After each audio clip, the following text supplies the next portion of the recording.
আমি আজ বানাবো বেগনি। বেগনি বানানোর জন্য বেগুনগুলোকে কেটে নিয়েছি।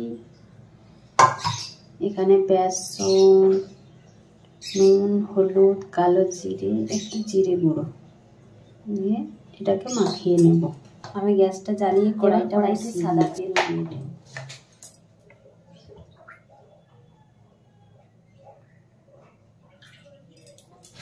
তেল গরম হয়ে গেছে, এবার আমি একটা একটা করে ছেড়ে দেব।